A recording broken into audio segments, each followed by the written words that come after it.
The DLGF, the questions that you sent in the first day, they did respond. They have like 5 pages worth of a response, and that's quite a bit to read over. We have a lot of our own questions we need to go over. So on Monday, I will email those out to all of you so that you'll have that. There's also another stack of DLGF questions, and I'm sure they'll get that on their website as soon as possible. Under under House Enrolled Act 1090, Public Law 56, IC 6-1.1-31-10.1, this says the treasurer can waive penalties if ordinance is passed. Thought the treasurer could not waive penalties, only the auditor. Both have roles in the statutory collection of property tax. The only other IC code that I'm aware of for waiver of penalty is under IC 6-1.1-37-10.7, and it also states that the treasurer will waive the penalty. However, it would be the auditor who would be the one to remove it from the tax duplicate. So even though that language is there, both roles are there, and it hasn't changed that any. House Enrolled Act 1117, which is something that I did not go over in the new legislation, so I'm glad this was brought up.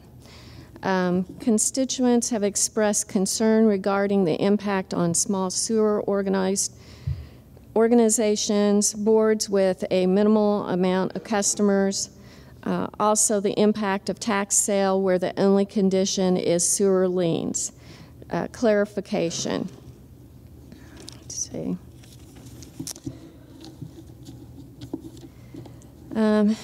This is in regard to special districts and in regard to the foreclosure lien. It amended IC 13-26-14-4 in regard to rates, fees, or charges made, assessed, or established by the district if delinquent are a lien. And before, what it was stating, it should be collected, enforced, and if necessary, foreclosed in substantially the same manner as provided in IC 36-9-23-31 through 34, which would be the same for sewers, which allowed it to become a special assessment. And there was also a foreclosure avenue that could have been taken through the courts. Now it just says that these delinquencies should be collected and enforced in substantially the same manner as IC 36-9-23-31 through 34. And a lien under this chapter that is only a lien on a property may not be foreclosed. So it would only have the option of going through the property tax sale if there is only one lien for that. Okay. House Enrolled Act 1060 in regard to hazardous waste disposal tax fund, who collects it and where does it come from? And I think this is somewhat limited. I don't know that too many counties have these facilities. Per IC 6-6-6.1 or 6.6-2, a tax is imposed on the disposal of taxable hazardous waste in its disposal facility in Indiana. It is paid to the Department of Revenue. 25% of the tax collected by Department of Revenue is distributed to the county in which the facility is located. So if you hadn't heard of that fund before, you probably don't have one of those facilities. If you do have one of those facilities, you might want to look and find out why you haven't been getting those taxes from Department of Revenue. Yeah. IC 6-6-6.6-2. Yeah. Senate Enrolled Act 287. Where were the fees retained by the county deposited? To refresh you a little bit, this act provided that the percentage of child abuse prevention fees distributed by the clerk to the auditor of state be increased from 50% to 100% of the amount collected. Prior to July 1, 2012, 50% of these fees are retained by the county and deposited into the County Child Advocacy Fund established under IC 12-17-17. So, innkeeper's tax. Whose responsibility to give out and track the hotel motel tax form that is turned in to the treasurer along with their payment? Currently, our visitor center keeps track of this, but one of the commissioners is questioning this. Should it be the treasurer or auditor? IC 6-9-18-3, subsection D states the county fiscal body may adopt an ordinance to require that the tax be reported on forms approved by the county treasurer and that the tax shall be paid monthly to the county treasurer. The tax shall be paid to the county treasurer not more than 20 days after the end of the month. In January 2010, we had a comment in our bulletin that said in part that county treasurers should not release anything regarding innkeeper's tax that can be identifiable to a certain taxpayer. And there was an informal advisory by the public access counselor that concurred with this. So the method that's being used, I'd be consulting with my county attorney to make sure that that we're not violating any laws by doing it that way.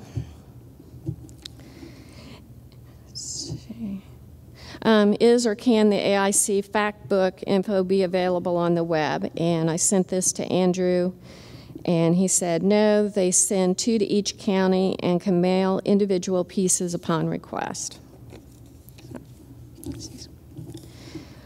Our recorder submitted a claim for the registration for the Recorders Conference for she and her deputy. Can both registrations come out of the elected official training fund? IC 36-2-7-9 states that the money in the fund shall be used solely to provide training of county elected officials and as required by the different ICs that was the new training. Okay, the training expenses for others must come from other allowable sources.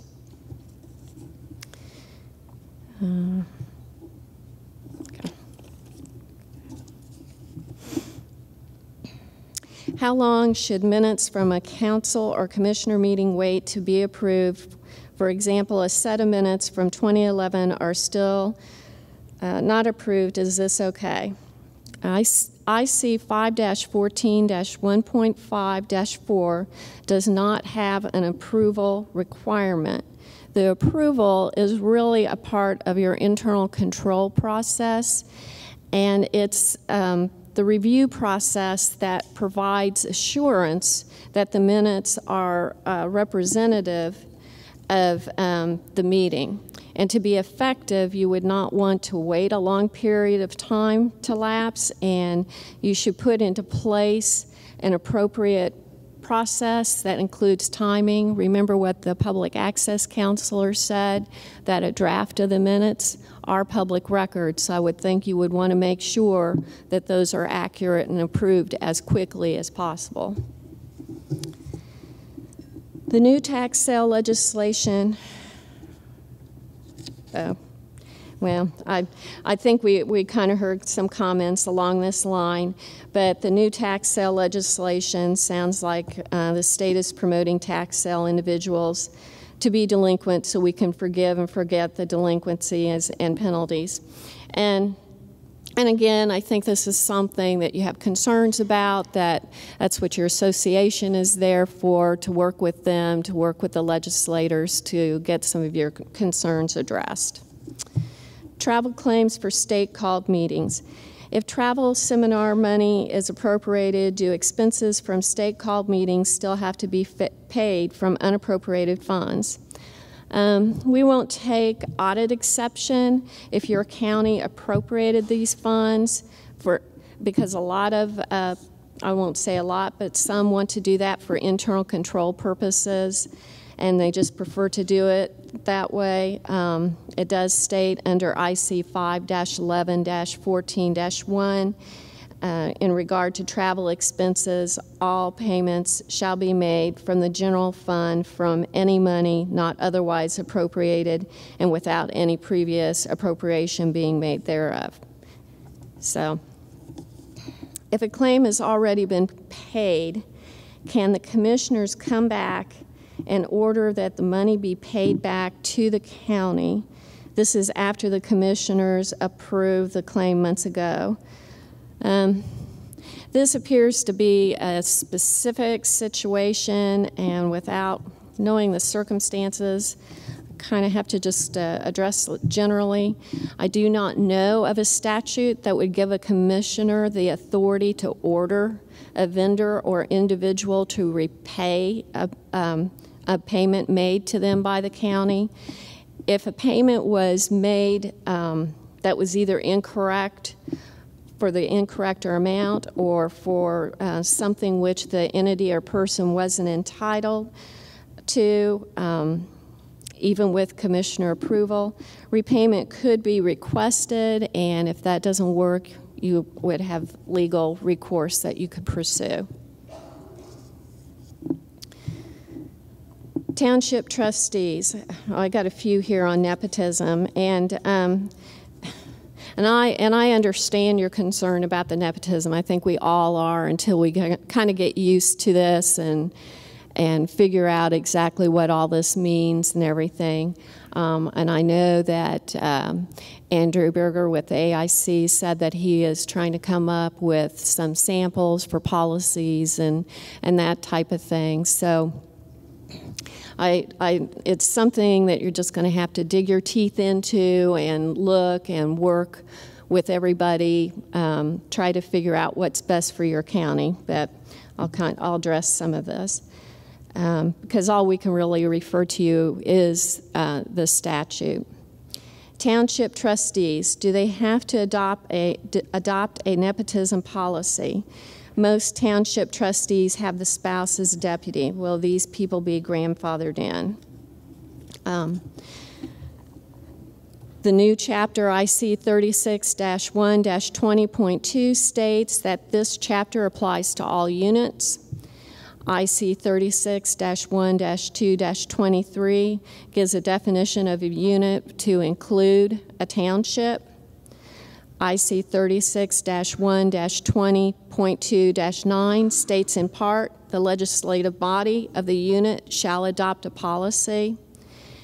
IC 36- and so obviously, they would have to adopt a policy.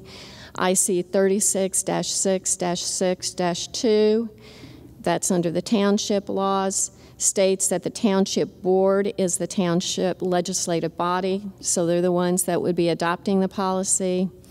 And IC 36-1-20.2-2 states an individual who is employed by a unit on July 1, 2012 is not subject to this chapter unless there's a break in employment.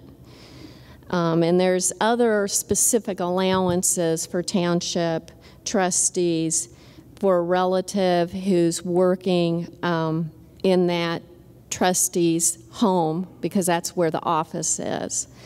So we all know it's new. We need to just read it carefully and delve into writing those policies. Another one, our county surveyor's wife is his first deputy. When does the nepotism law affect them, or does it? And again, we have that grandfathering in clause about the break in employment.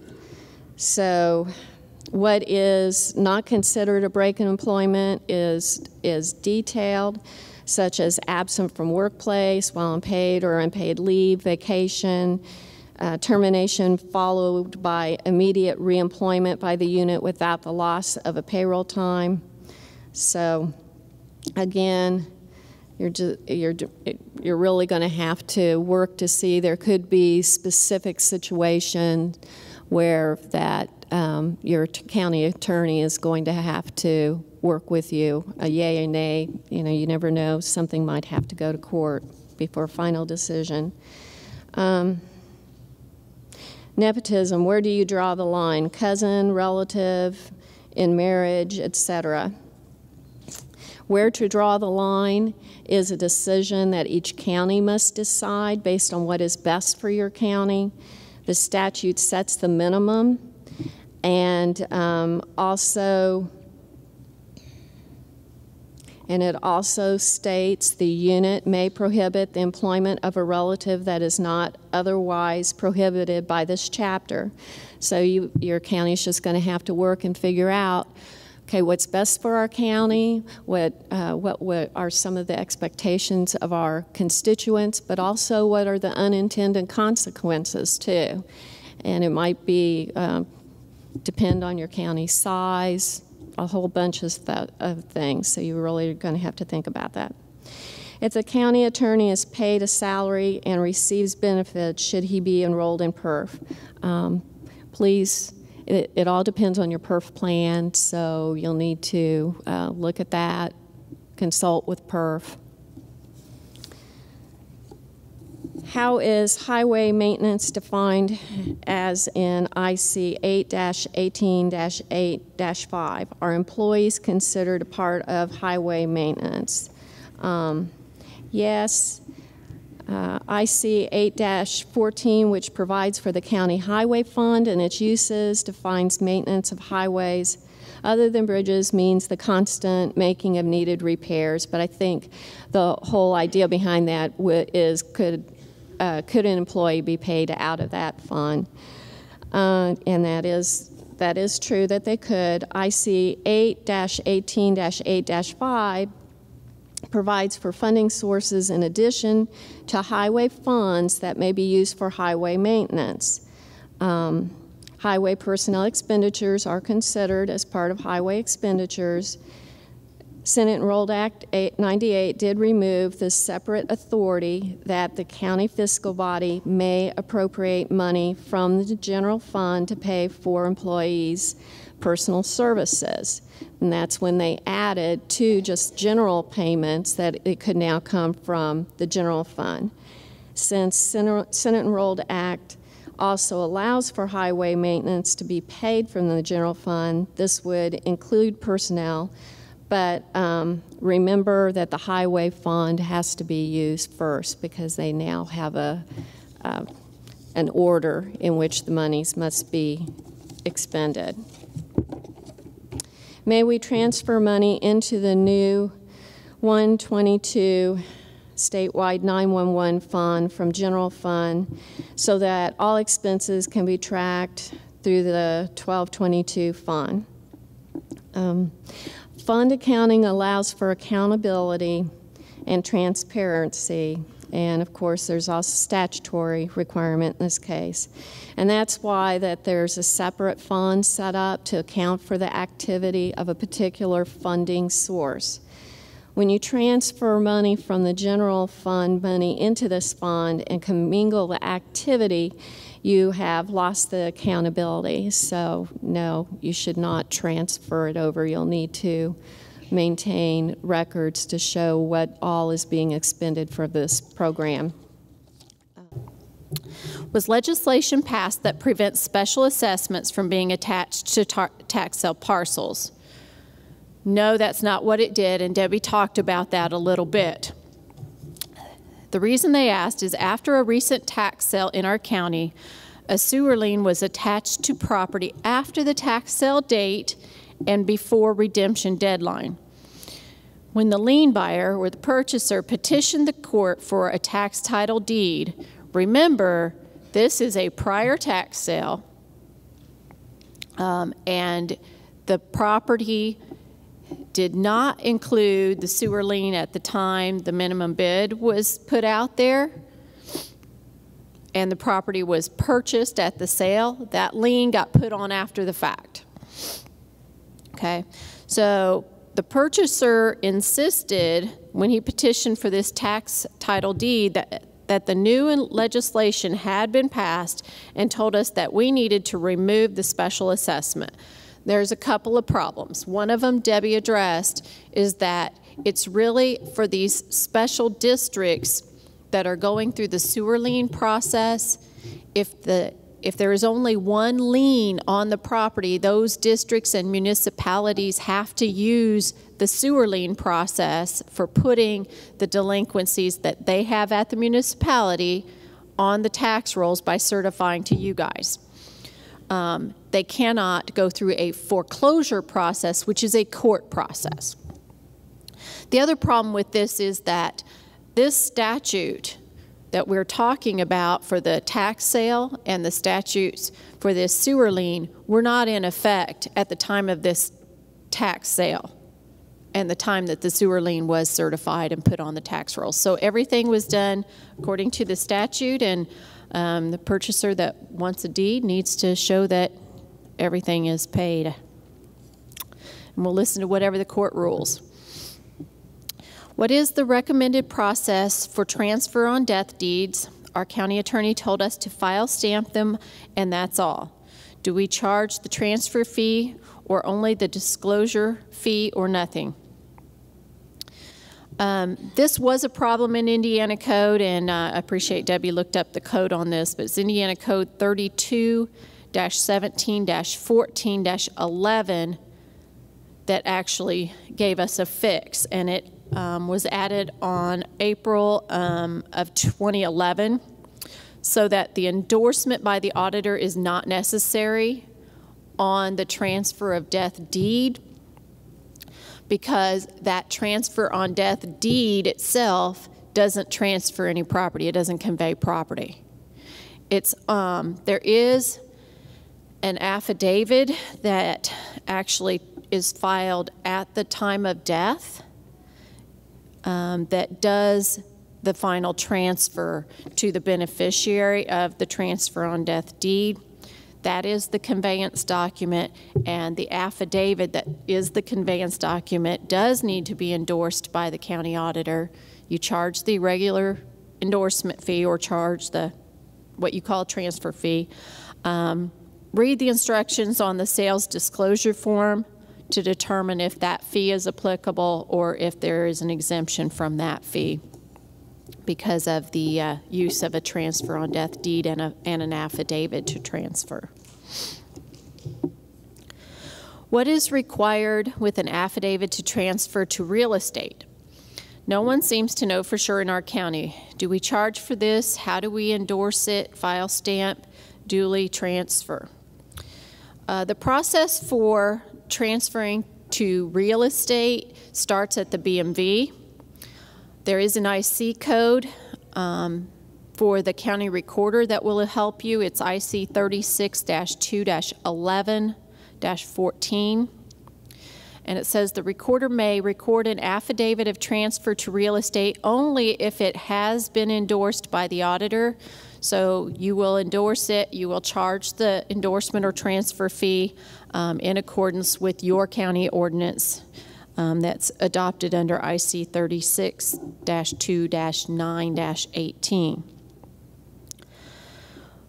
Will the reduction of the E911 funds and additional appropriation of newly created fund need to be advertised and then submitted to the DLGF? I think we talked about this a little bit yesterday. I know it's still a little fuzzy, but we recommend that you ask the governing body to transfer the appropriation balance left after the June claims are paid from your existing 2 911 funds if they make the appropriation transfer and everything in that appropriation balance or those remaining lines is allowable expenditures under the new fund, which most of it should be, but there's just one main difference.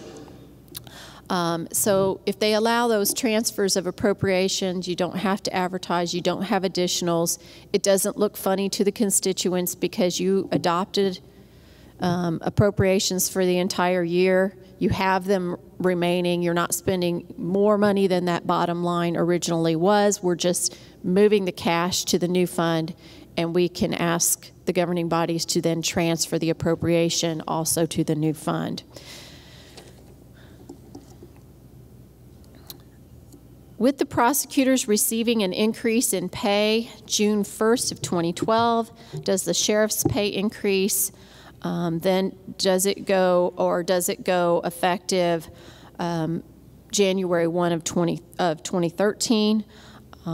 If they wait until then, do they get the extra added from the change of July 1st?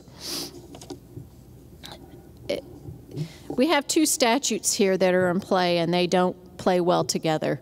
They really are conflicting. So here's our position that we have put out in the past. You are correct. The judge's pay will increase. Therefore, the prosecuting attorney's pay will increase.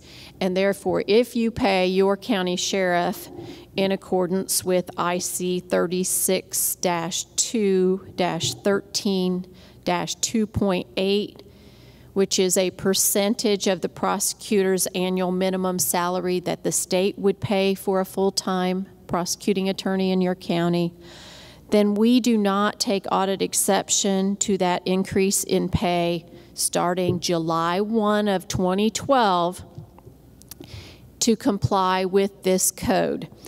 But for that, we are not attorneys.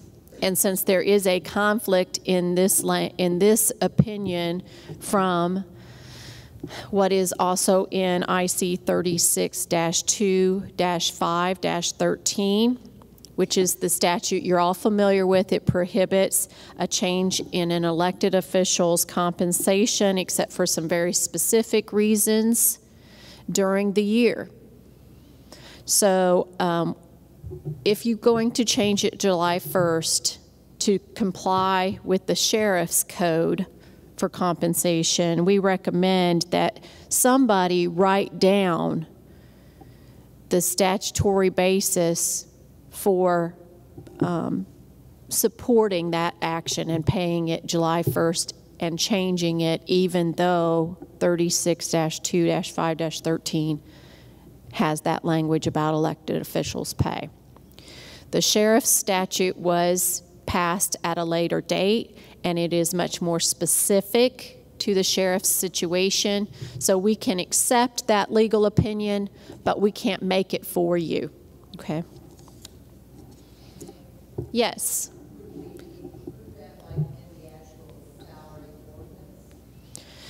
You could include it in the ordinance. You could just include it in your in the council's minutes and the commissioner's minutes that this is what was determined by the county attorney. You know, we've discussed it and we've determined that this legal compliance with the sheriff's statute is appropriate for our county. We just need the documentation. We would take a letter from the county attorney to you guys. That would be fine. Okay. We just want to know that it's documented for the public. You considered everything, but you've decided that it's best for your county to comply with the sheriff's statute on pay. Okay. It is confusing, and I know those two statutes just don't go together. Question on Congressional Commons School Trust funds. The form that has changed from the last several years. The new form has 10 lines composed compared to the 23 lines in the past or old form. The old form only asked for the amount of interest received, and it was at the bottom of the form. It did not calculate with anything else on the form. The new form asks for interest received and interest paid to the schools It then asks for a total, which has to match the total of the funds at the end of the form. Our confusion is that we have paid the same amount of interest to both schools per year, regardless of the fact that we did not collect that amount of interest during the year. This is the same process done under the previous auditor. If we pay this amount to the schools and report this amount on the new form, it will not balance. The Department of Education did change the form that you submit on your congressional school funds to the Superintendent of Public Instruction. What we found out at the state, not uncommon for us, that none of us really knew what the old form was about. We couldn't find any instructions. No one used the information on the old form.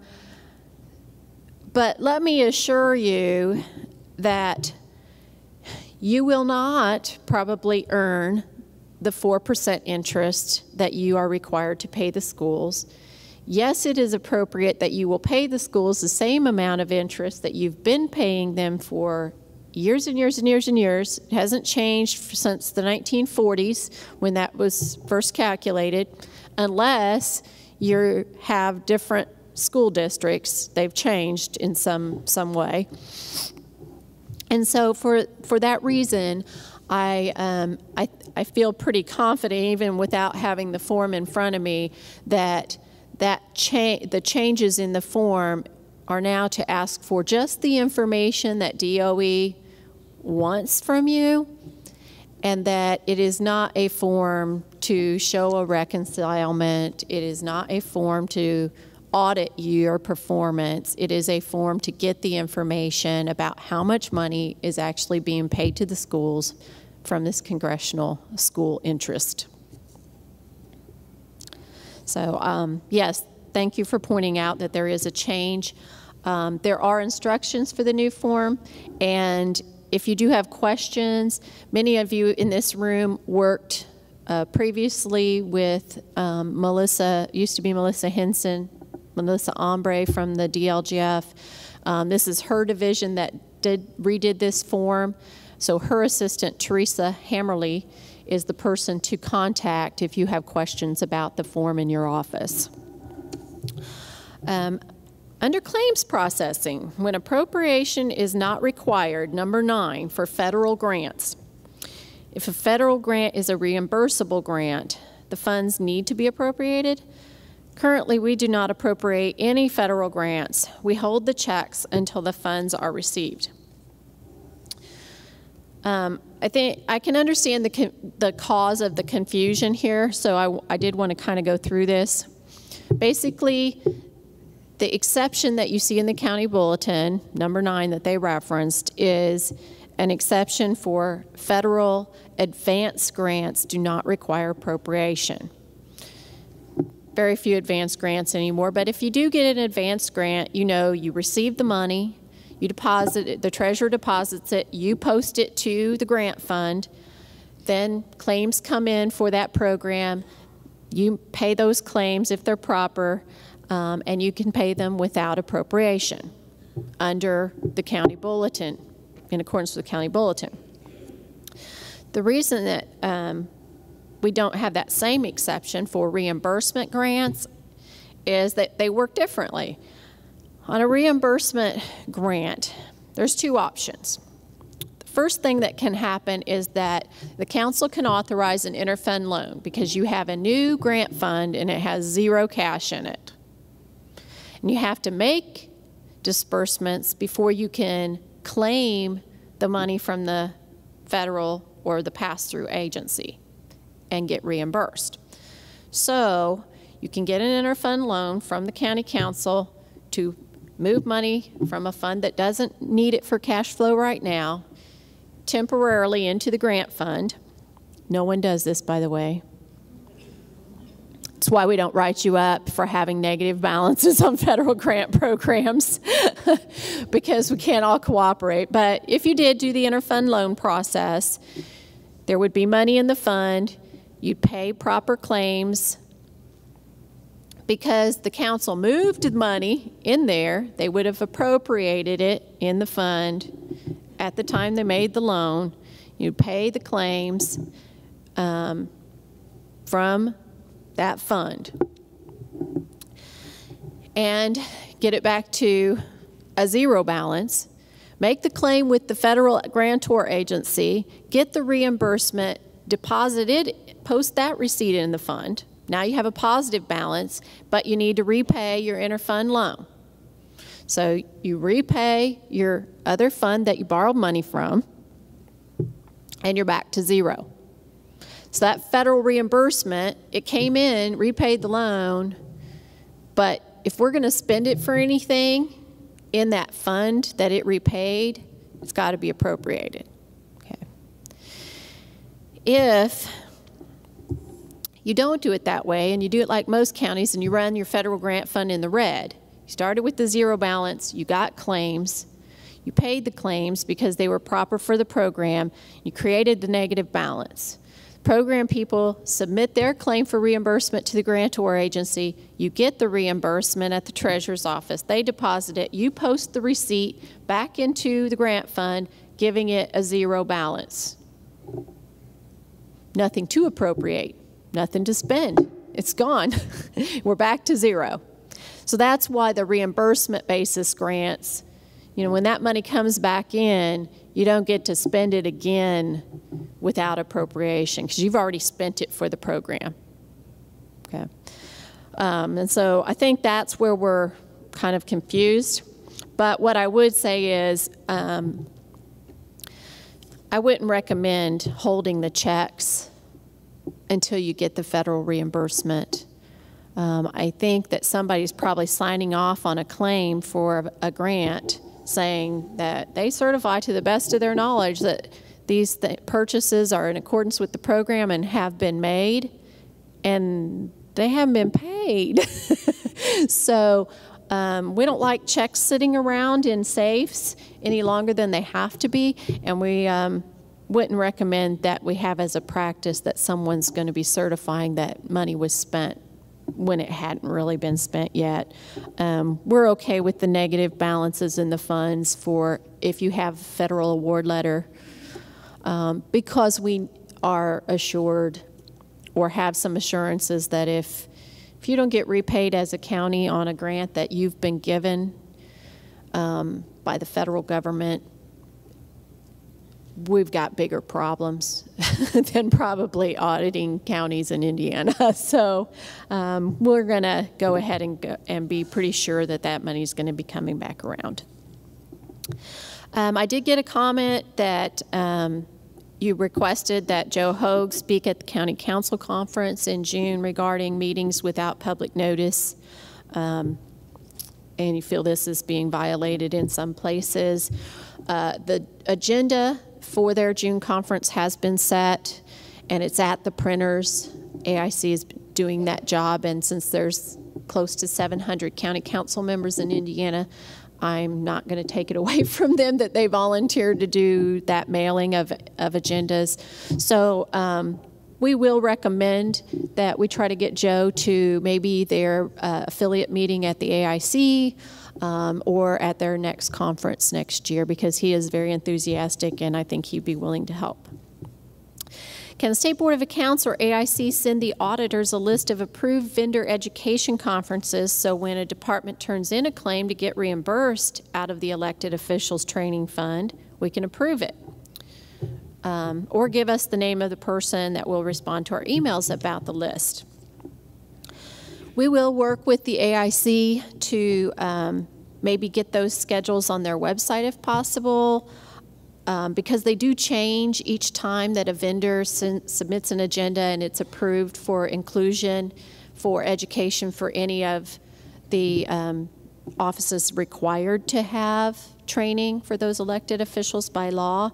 And so we'll work with AIC on that. But in the meantime, if you have questions or your claims deputy has questions about this, email Debbie or myself, and we will work with the AIC. We have what we have approved for each of the offices, and we would be happy to be your verification until we can get you a better source, a more immediate source. What are the requirements for converting capital assets from books to electronic storage? And if we do this, how many years of history would need to be input?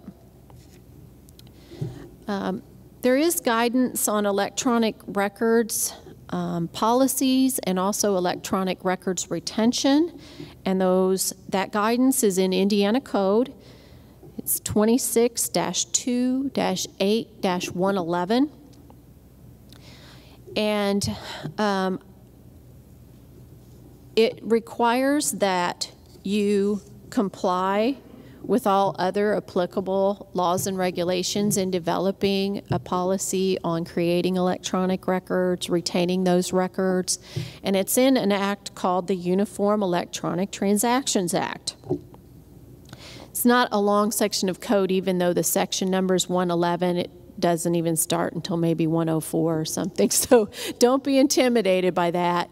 It is readable, and I would just add that the auditor's record retention schedule, the last one that was put out by the state, if your county has adopted that one, it continues to say in AU 10-13 that Form 146, which is your capital asset ledger, is a permanent record, so you can't destroy that. What is the recommendation for storing W-9s? If we keep them electronically, can we shred the originals? Once again, I would refer you to the Uniform Electronic Transactions Act in 26-2-8-111. It does provide guidance on electronic records that are created and retained in accordance with this statute, other statutes, county policy, and federal law in this case, because we have a federal form required by the IRS, and it does include looking at the public records laws. Keep in mind that you can only destroy records that you receive, which is a Form W-9, in accordance with the public records laws that are in IC 5-14-3. And please do use the Indiana Commission on Public Records website. It does keep those retention schedules current on there. It gives you dates when they were last revised, so that even if your County Commission on Public Records isn't keeping up to date, you will know what's the latest and greatest, and if you want to use it, then you can take it over and say, we need to get a meeting so we can adopt this because I need to use it in cleaning out my records. And I think their website with the forms and those schedules all in one place is very helpful if you have to clean out records. Is there any IC on the tourism board in reference to whether or not the board's financials, funds, accounts, claims should be processed through the auditor's office? The commissioners of our county want more internal control and auditing, and stated that board's financials are processed through the county as an entity. Any recommendations or guidance? Tourism board is a tricky phrase. It means a lot of different things in different counties. So the first place to start is to look for the applicable enabling legislation. We need the Indiana Code that we're talking about that created this board, and it tells us what that board's powers and duties are, if they act like a department, if they don't act like a department of the county. Are they a separate entity that's a not-for-profit or a corporate that has bylaws? And so we need to know what kind of enabling authority they have before we can determine whether it's appropriate or not that the county maintain their records and specify their internal controls.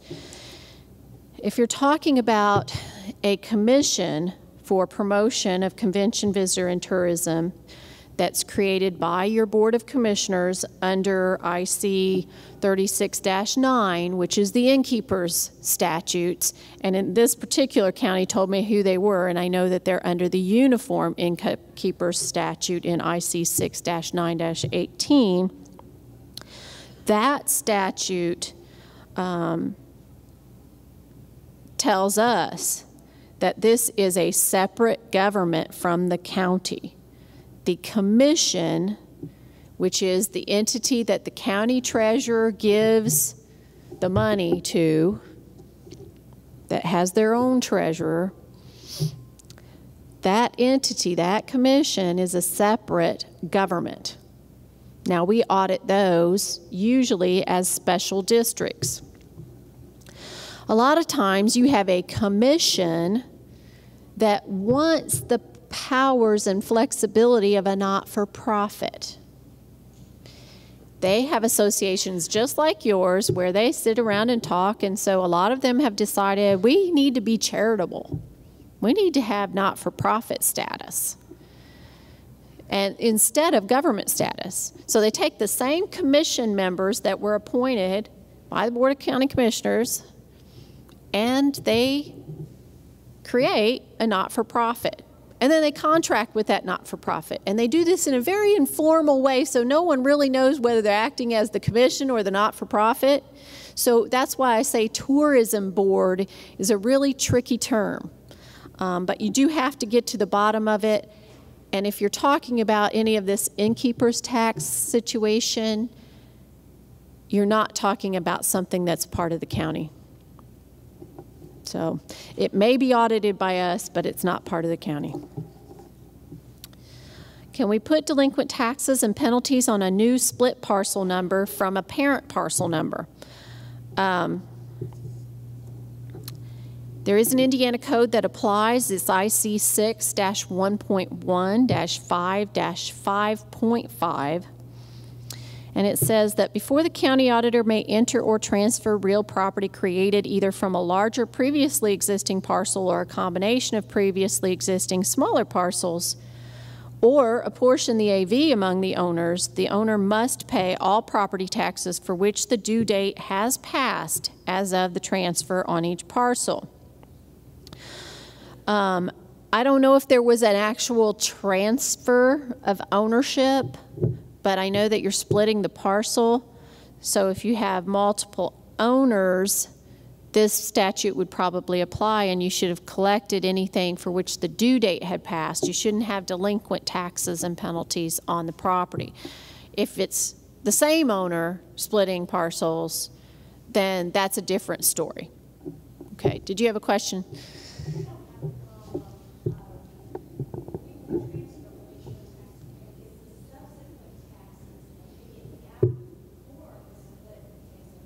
Okay, she's saying that they don't have a problem with the transfer itself, but it's the taxes right after that transfer that were assessed, but they hadn't hit the due date yet, that become the problem. And that's where you have to go in and split the AV at the time of the transfer. But that's only if they've paid the taxes through the due dates that had passed. So you shouldn't have delinquent ones at the time of the transfer. And you have to go back and work with the assessor. That statute does also give you some guidance on working with the assessor, but it does make splitting that AV the auditor's job. But it's only for what was assessed but not due date yet, okay? And you will want to do it when they actually make the transfer so that you don't have a tax rate yet, but you want to split the AV. What if you already have the rate you're just now on? It's too late. No, we always have to correct errors. Her question is that what if you are just now finding it? You have the tax rates now, and you know you might even have delinquent tax now because you missed it at the time that the property was supposedly split into two parcels or more. No, we need to correct errors. It's not too late to correct errors. We just are going to have to go back, and as if we had as if we're at that transfer date of splitting the parcels or combining the parcels, and we're going to have to split the AV and then apply the rates as if we had done it in a timely manner, so that now we know who owes the taxes. If you're past the due date,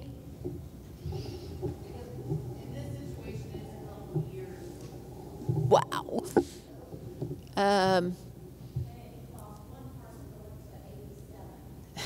Oh, a developer. One parcel going to 87 different parcels. Well, I would say this. I mean, I don't know the exact everything on this, on the situation, and this wasn't your question, by the way. But I do know it happens in more than one county, and that's why the questions are good. I would say from a Board of Accounts perspective, you have to look at what happened. Go back and say, did the county screw up? If they did, Board of Accounts does not take exception for you to remove those penalties. But if no, they failed to get with you and file the documents, we're going to have to go back and do it as if it had been done on the transfer date and split the AVs, calculate the tax, and then they should owe the penalties if they didn't pay the tax when they should have. But you'll have to kind of make that determination, because I know that the bill that went out that they didn't pay was for one parcel, and you had 87 in reality. So take a look at it when you get back, and if you deem that you still don't think the county was in error and it was their failure to file, but you have a question as you're going through the paperwork, we'll help you through it. Just give us a call. I know it's tricky. Communication, right? Okay, can you go over an appropriation in order to pay a bond payment? Can you go over an appropriation in order to pay a bond payment if you have council approval?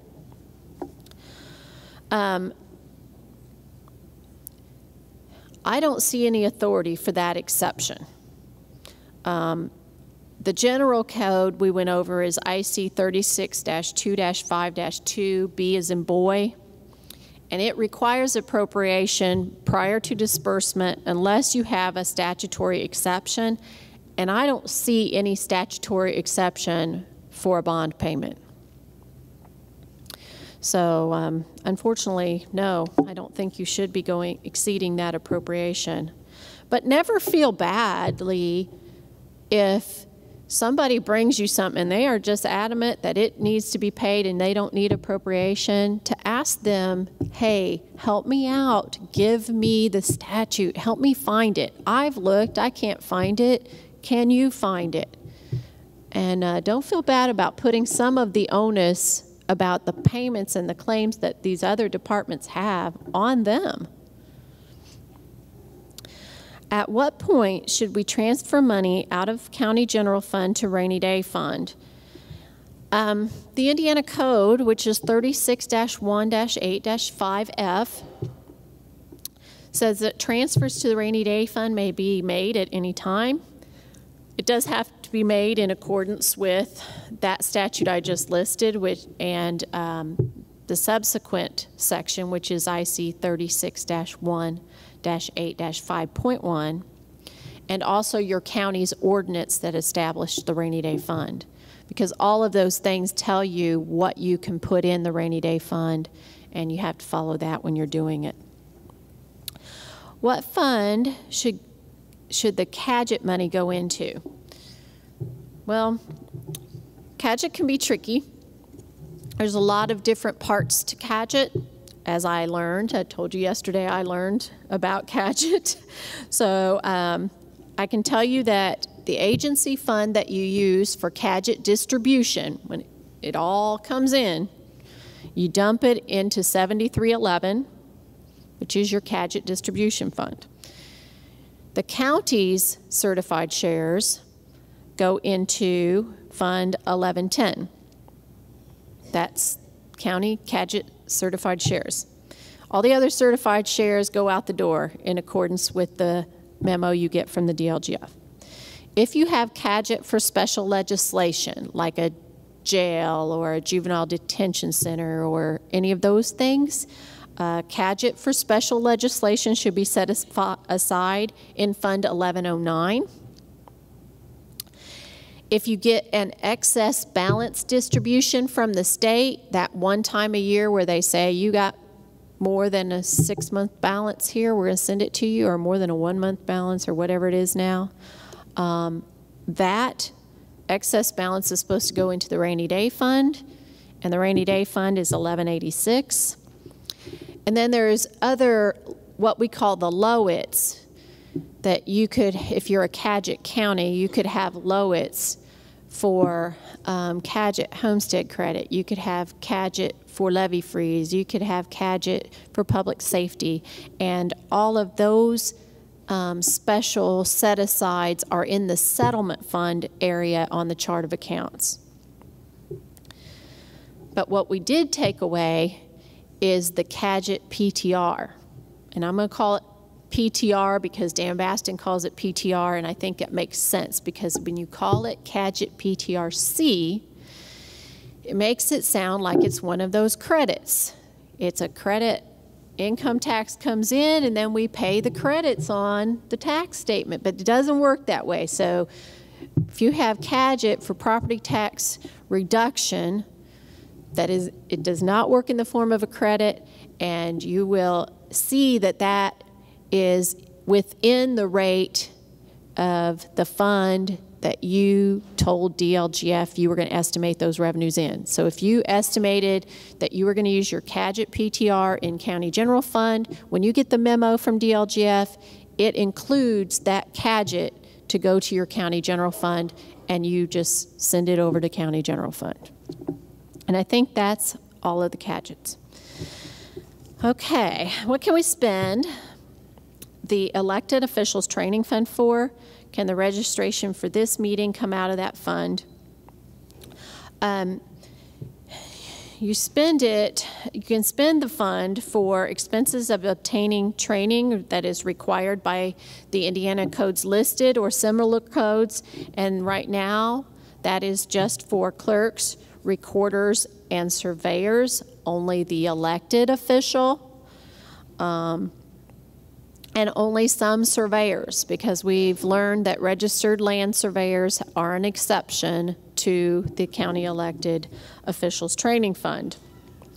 In the future, it will also include training for the auditors and treasurers that are elected this fall and take office next year. And that includes all expenses of obtaining the training, the travel to the meeting, lodging, you know, food while they're away from home, all of those things that have to be paid for to get to that training. If it's a webinar expense, the registration for the webinar.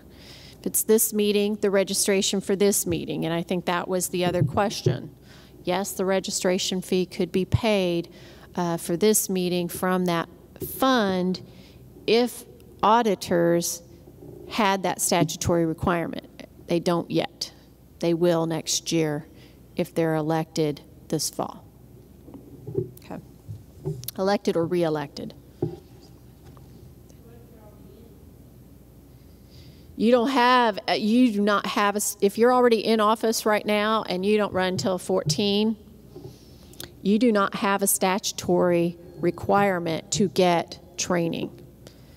And for meetings like this one, you're going to continue to request county general fund unappropriated to get your reimbursements. And you may still want to do that in the future. I mean, the recorders are collecting a lot of money for this fund, but at the same time, there's going to be more and more officials using it. And, you know, you can't use it for things like, you can't use unappropriated general funds for things like AIC training.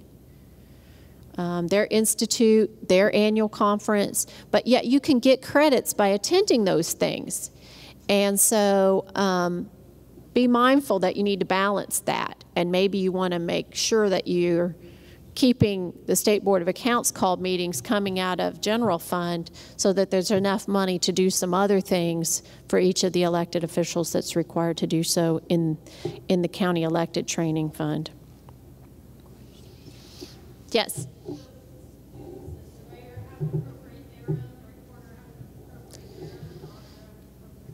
The county council will have to go through the county elected training fund and review it and give appropriations for each of the offices that have required, each of the elected officers that have a requirement for training before they can spend from that fund. Yes.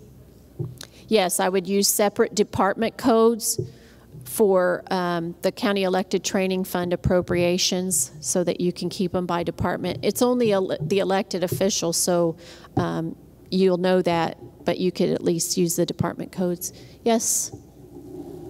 Hi, Pam. I've always liked my question back. On Cadgett. I was going to get to that next.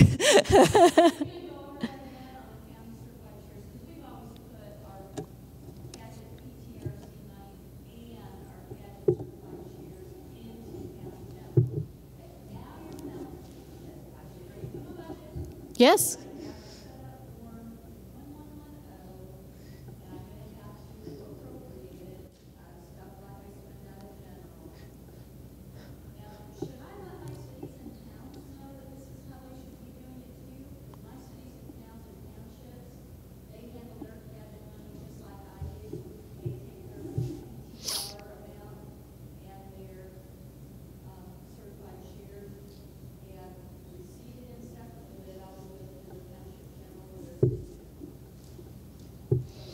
I have to check on the cities and towns. They have a different chart of accounts, and they also are not, this is intergovernmental to them. They're not the taxing body. So it might be a little different for cities and towns, but yes, I am telling you that your certified shares, you're going to budget for those to be in a separate fund. But your Cadgett PTR, if you want it to go to general fund and the council agrees, then you budget for it in general fund, and it's going to go to general fund. Okay, because, and just so that you can conceptualize, because this helped me a lot when, it took two meetings for me to get this, and I'm sort of proud of it now. The Cadgett PTR, when you say we're going to budget for that in general fund, and you know what your monthly amount's going to be about August, I think you get to know what that amount for next year is going to be. So you estimate that. DLGF knows the dollar amount, and they know that you're saying you're going to use that to fund your general fund budget and reduce the property tax for your general fund budget. So when they calculate, they see your budget, they see how much you need for county general fund, they calculate your rate for general fund, they take out the amount that you have for Cadgett PTR before they calculate that rate.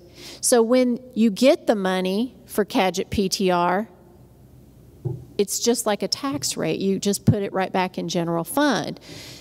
They don't do that for the certified shares. Okay. Yes.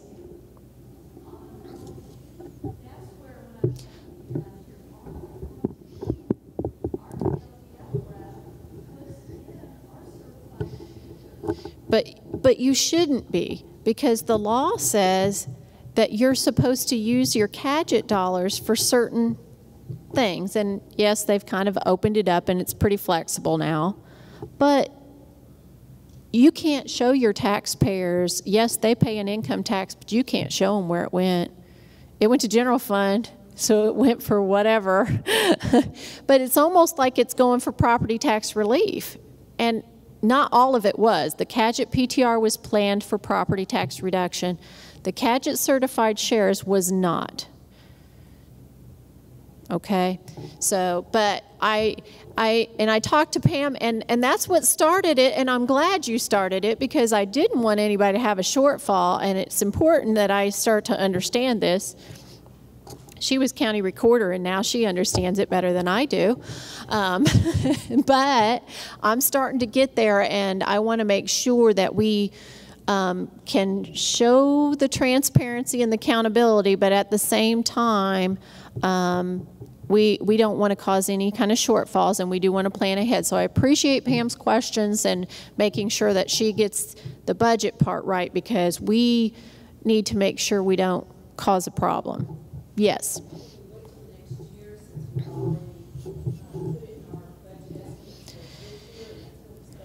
Right. And that's exactly what we told Pam, is you will, if you've estimated that your certified shares are going to go into another fund and not be separate, don't separate them this year, because you're going to cause that shortfall. I'll cause that shortfall.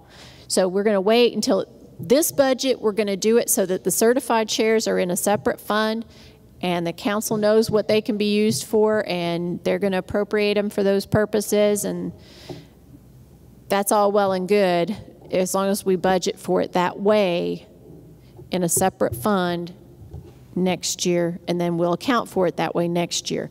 But we budgeted for it to be in general fund in 2012. We need to put it in general fund and account for it there in 2012. Okay. And I apologize for all of the confusion that I caused. We are getting there, guys. Hang in. Can GalCasa appropriate money to have a volunteer banquet at the end of the year?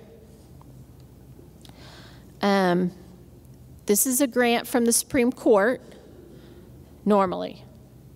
Sometimes it's donations and some outreach work, but there is a grant for GalCasa that comes from the Supreme Court. So if it is that grant, I would check the grant agreement against the claims documentation. I think this grant agreement's it's keyed into being very specific for the Guardian Ad Litem program or the CASA program, Court Appointed Special Advocates, but it may not be very specific as far as, well, this much can be spent for meals or this much for whatever they have to pay these advocates to represent the children in court. And most of them are volunteers. So if there's not any clear guidance in that grant agreement and you still have questions, I would contact my grantor. Let's contact the person at State Court Administration. And I can't recall her name, and I don't even know if she's still the person there, but I know that they have a dedicated person that works with the GalCasa program, and if you can check your documentation and find a name and number, I would contact them. Do be aware, like I said yesterday, our field examiners fall victim to this all the time. We're human, we're allowed to eat. We can pay for food if it has a business purpose. And I know it's an additional red flag for you guys, because there's times when a food purchase or a meal purchase can actually be a taxable fringe for your employees, and you're trying to go, well, how do I pay this? You know, and it's just easier not to a lot of times. But these are volunteers, and if they get together to have a business purpose, you know, to say, hope we see you next year, and these are the goals for next year, and thank you for your service this year, and this is what went well this year, and this is what didn't go so well this year.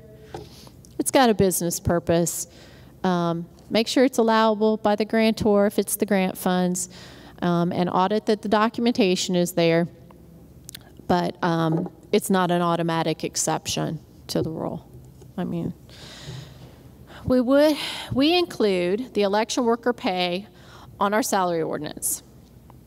This includes the per diem pay for precinct members, poll workers, itemized amounts for attending meetings, inspectors, additional amount received for pickup, delivery of supplies, and opposite party judges of the inspector's return for supplies.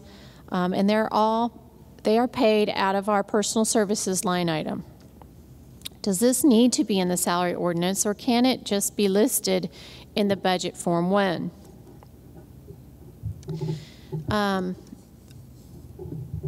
I was looking at the statutes on the salary ordinance, and The two main ones are IC 36-2-5-3 and IC 36-2-5-11.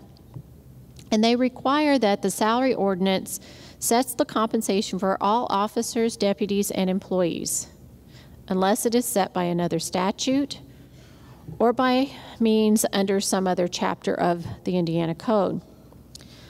I don't see any exceptions for the election workers that were listed. I think it's very itemized, but if your county, if that specificity allows it to be easy for you to know that the compensation that's being paid on that claim is accurate, then I would recommend you continue to include that in the salary ordinance. I know a lot of other counties just have a general, rate for a poll worker, rate for a judge, rate for an inspector on election day. And sometimes that brings up questions when they want to give them additional pay for some of these other things, running supplies around, delivering equipment. So if that makes it clear and that's what we want to continue to pay, I would say keep it in the salary ordinance. Putting it in budget form 1 does give you the appropriation, but it's not the separate ordinance that actually sets the compensation, so it would not meet that requirement. Would like clarification for updated Indiana Code on the requirements for processing election pay claims on payroll. Well, election pay is not and has never been guidance that's in the Indiana Code. And I know that it is difficult when you're learning to know where to look. You're like, I want to try, but this is one of those things where we have to think about processing the payroll side more than we pay the processing claims side. The guidance or the updated information has to come from the IRS. I haven't received anything from the IRS since 2007, I think, maybe 2008. Yeah, but there is supposedly. But I think there is some updated guidance. And so what I would say is we need to get this from the IRS. There is no problem with you contacting the federal, state, and local government specialists directly. But we will also try to request something new that we can send out by email to all of you so you'll have it for the fall. Because there are special considerations for election worker pay when it comes to withholding reporting for IRS purposes. So we need to get that information from them, and we'll work with them to do that. But in the meantime, if it's of a more urgent need because you're processing that for May, please feel free to contact them directly and they will assist you. Clarification on IC 3-11-8-4 for election polling places. Does the county have free access to all public buildings for election purposes? Does anybody know? We have experienced auditors? I kind of find it hard to believe we'd have free access to all public buildings. I mean, I think schools have some conditions, and I don't know. It's really a question for the Indiana Election Division. I haven't been able to get a hold of them, and so I would encourage you to contact the co-director at the Indiana Election Division so that you can get your question answered if this was for you. Are judges' claims mandated to be advertised? And this is, I think, comes out of the claims presentation I did earlier in the week. Court allowances is what the statute calls it, and those court allowances must be published in accordance with IC 36-2-6-3. I think there is some confusion on what is a court allowance and what's a commissioner claim. But it comes down to applying those statutes that I provided in that presentation. So I would just go back through that slide and actually try to read those Indiana codes. They're not hard to read. They're old, but they don't have all the whereases and therefores and all that. It's pretty straightforward. So I would just recommend you give it a read and see if you can apply it in a consistent manner in your county. This question was to Dan Baston, but I was in the area when he answered it the other day, so I'm going to repeat his answer. The utility department in our county always seems to wait and bring in their sewer liens for certification just a couple of days before May 10th. Our county attorney said I had to enter them in the tax rolls as soon as I received them, and I couldn't hold them until after the May 10th. So now I need to go in to all of these parcels and remove the penalties that the computer will generate. Is this correct? Well, I really, really appreciate that the county attorney was involved and gave you an answer, but I'm going to disagree a little. I know where his answer came from, or her answer. Indiana Code 36-9-23-33, which is your sewer lien statute, does require the auditor to immediately enter liens on the duplicate. But there are ways to make certain that you accept those liens, track those liens, and you notify the county treasurer so that they can collect on those liens, that you can put in place to kind of have those liens while you wait until you apply the penalties. And then you can put them on the actual duplicate. And because the duplicate is not a perfect document, it's not necessarily written.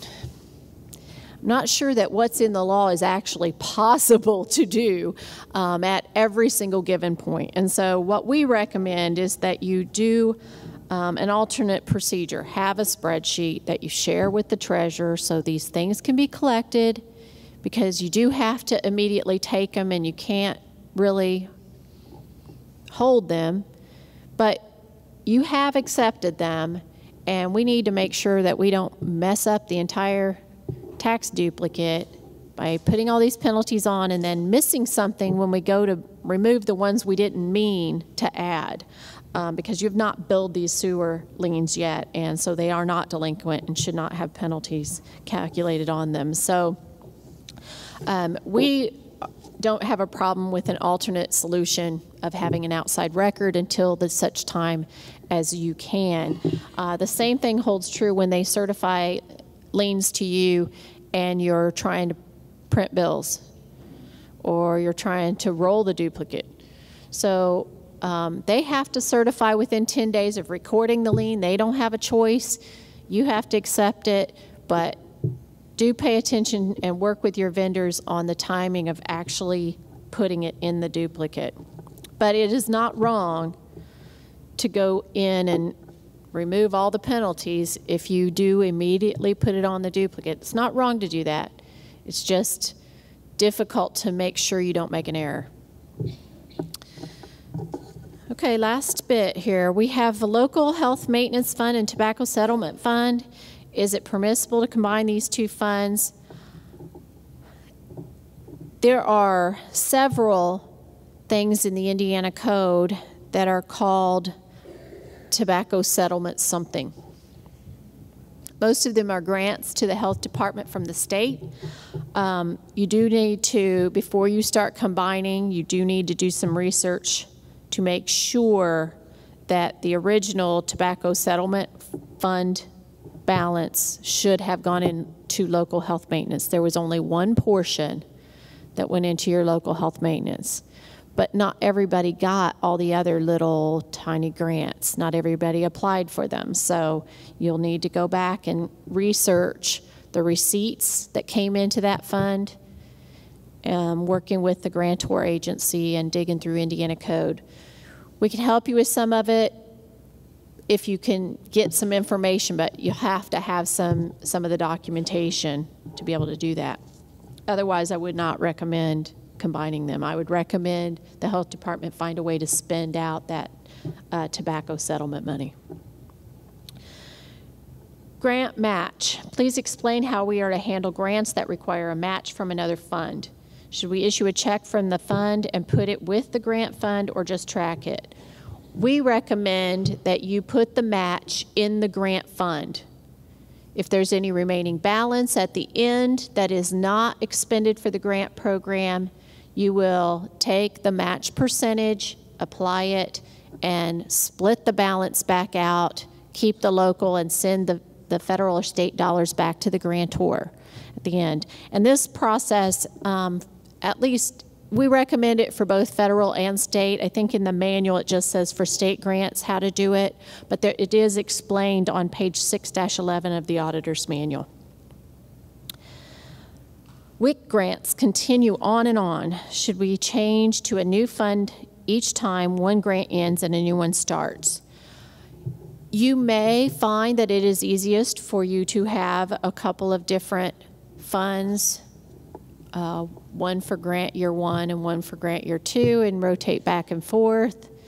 And don't put 1 and 2, put 2012, 2013, whatever it is on it, and just keep changing it. You also can use a single fund for a grant and use the program codes for the receipt accounts and the disbursements accounts to distinguish which year grant monies are coming in and which year grant monies you're spending from when you have disbursements within the same fund. Either way is fine with us.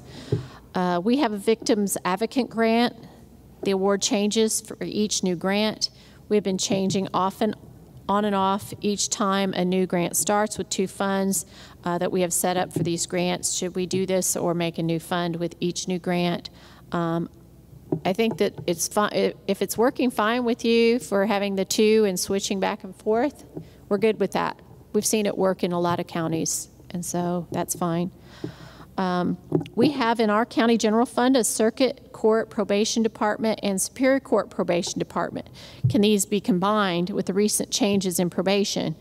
We now have 1 chief probation officer over both courts' probation. I think that the directive from the Supreme Court was that probation departments should be combined. You should have 1 adult probation department, 1 juvenile probation department. But do keep in mind that these are departmental codes within your county general fund that you use for budget purposes, and those departments that you have for budget purposes are up to the county. So work within your county.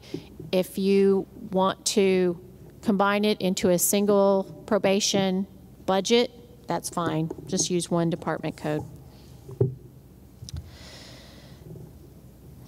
Bonds of all our elected officials, all our elected officials have a bond at the beginning of the year. We have them approved by the appropriate person or body, but who should administer the oath on the bond form? Is there a way to have 1 bond to cover all of these positions? There is an Indiana code that tells you who can administer oaths of office. It is Indiana Code 33-42-4-1.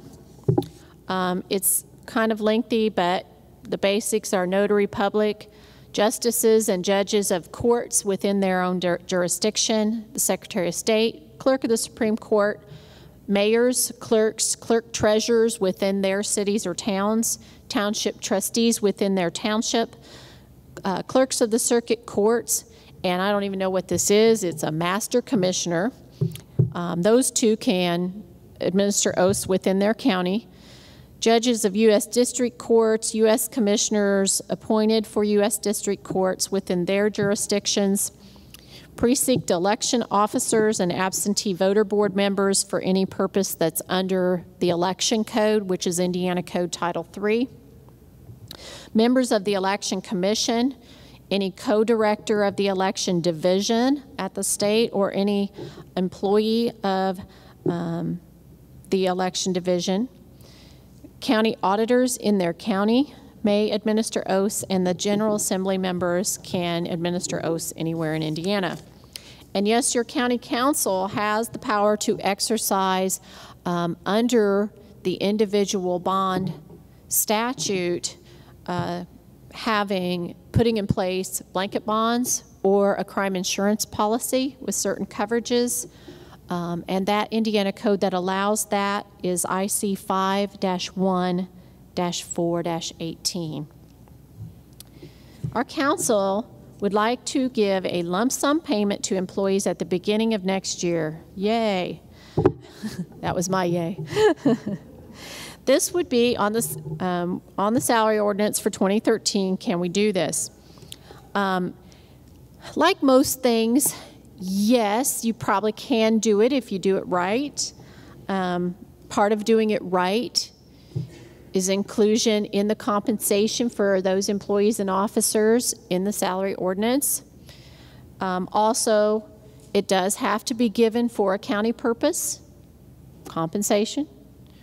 And if it's compensation, you can't pay it in advance of having done something for that compensation. So they just need to be mindful of that when they put it in the salary ordinance, and you should be fine. My last one, you made it through. And this is the question that Tara asked us yesterday or the day before on the 75% on the tax sale. She asked about apportioning when you have a parcel that is sold for the lesser of the minimum bid on a tax sale, or 75% of the assessed value, and the 75% of the assessed value is less. And you have to, as auditors, allocate that less than minimum bid payment to the taxing units, because it doesn't cover all the taxes and charges that are on the duplicate.